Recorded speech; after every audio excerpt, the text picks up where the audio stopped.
अऊज़ुबिल्लाहिमिनश्शैतानिर्रजीम बिस्मिल्लाहिर्रहमानिर्रहीम। मज़ा नाज़रीन इकराम, अस्सलाम वालेकुम वरहमतुल्लाहि वबरकातुहू। अजब खां अफरीदी तहरीक आज़ादी का एक अजीम हीरो। अजब खां अफरीदी 1885 को देरा आदम खेल जिला कोहाट में पैदा हुए। अजब खां अफरीदी एक नाडर और जवान मर्द सिपाही था। इस वक्त कबायली अक्सर अंग्रेजी फौज पर हमलावर हो जाते थे और अंग्रेज फौज का सामान उड़कर ले जाते थे। इन्हीं कबायलियों में एक नाम अजब खान अफरीदी का भी था। कोहाट में मुकीम अंग्रेज ग्रीजन कभी भी पश्तूनों को जेर नहीं कर सकी थी और मुसलसल झड़पें होती रहती थीं। अंग्रेजों ने इस पर काबू पाने के लिए आसपास के इलाके का घेराव किया। इन्होंने पश्तूनी रवायात को नजरअंदाज किया और औरतों को भी घर से निकाल कर हर घर की तलाशी ली। अजब खान अफरीदी इस वक्त अपने भाई शहजादा खां के साथ गांव से बाहर थे जब वो आए और सारी सूरत हाल देखकर उनका खून खोल गया। ये 1923 में अप्रैल के माह का वाकया था। कोहाट का कमिश्नर जनरल CEO ब्रोस था। 14 अगस्त 1923 को जनरल ब्रोस ने जनरल कमिश्नर सर जॉन मैफी को बतलाया कि मेजर एस की बीवी रात को कत्ल कर दी गई। इसकी बेटी मूलियर्स को अगवा कर लिया गया। हैरत अंगेज बात यह थी कि मेजर का घर ब्रिगेडियर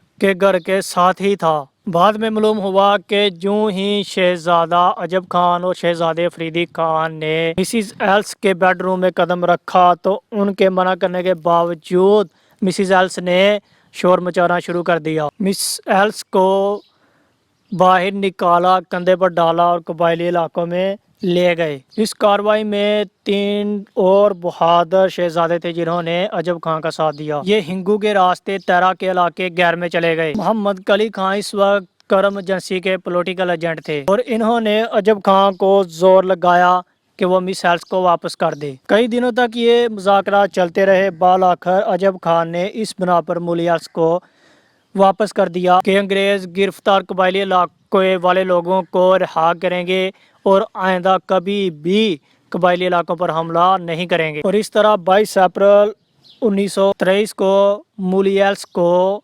ब्रिटिश हुकूमत के हवाले कर दिया। वापस करने के बाद डॉक्टरों ने मुआयना करने के बाद ब्रिटिश हुकूमत को बताया कि मिस एल्स पर किसी भी किस्म का कोई तशद्दुद नहीं हुआ और मिस एल्स ने ब्रिटिश हुकूमत को बताया कि अजब खान ने इसके साथ किसी भी तरह की बदतमीजी नहीं की थी, बल्कि ये माफ़ी मांगी थी कि वो हरगज़ ऐसा नहीं करना चाहता था, लेकिन वो मजबूर था। हालांकि इनकी रवायात के ये खिलाफ है कि किसी औरत को अगवा किया जाए। अजब खान ने ब्रिटिश हुकूमत की जड़ें हिलाकर रख दी थी। बात सिर्फ हिंदुस्तान की नहीं थी बल्कि ब्रिटिश और अमेरिकी अखबार की सुर्खियां भी बन गई थीं। 50 साल बाद मिस एल्स ने अपने घर में एक पार्टी की और इसने बताया कि 13 अप्रैल 1923 को इनको कंटोनमेंट से अगवा किया गया था और किस तरह अजब खान ने उनको सही सलामत ब्रिटिश हुकूमत के हवाले भी कर दिया। 1985 को मिस एल्स सरकारी प्रोटोकॉल के साथ कोहाट